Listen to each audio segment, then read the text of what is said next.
case briefs, and so much more. LSData's got what you're looking for. In the case of U.S. v. Mitchell, Thomas Mitchell was convicted for a bank robbery under a charge of intimidation. The case became notable as it surfaced intellectual pondering over claims of insufficient evidence, improper exclusion of extrinsic evidence, and the court's power to alter the sentencing range. Mitchell, in 1997, stood accused of the bank robbery. The crux of his defense was a compelling argument, asserting that the evidence on hand only supported a conviction for bank larceny and not the more serious charge of robbery by intimidation. Moreover, he decried the validity of his status as a career offender, arguing his confession reflected an acceptance of responsibility, warranting a sentence reduction.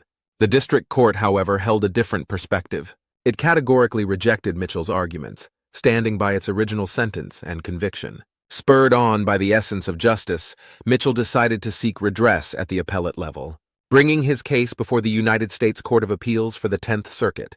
Mitchell's conviction and sentencing took center stage once more. It was here that Circuit Judge Tacha, steering the majority opinion, chose to uphold the conviction.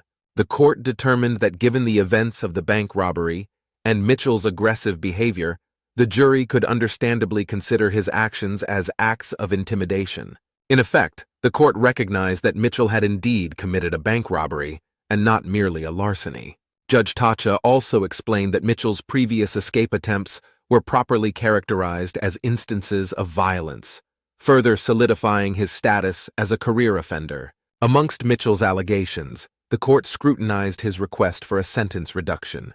However, Mitchell's denial of an essential element of his crime was deemed contradictory to an acceptance of responsibility, leading the court to deny Mitchell's plea. Mitchell's criminal past played a significant role, with the court ruling that his repeated criminal offenses justified his sentence of 210 months. The court affirmed the idea that an increase in severity due to the career offender status was aligned with its goal to protect the public. Deviating from the applicable guideline range based on Mitchell's diminishing mental capacity or career offender status was therefore found to be outside the court's authority. In the end, the court affirmed the district court's decision, testament to the fact that clear and compelling arguments could seldom overturn an extensively documented criminal history.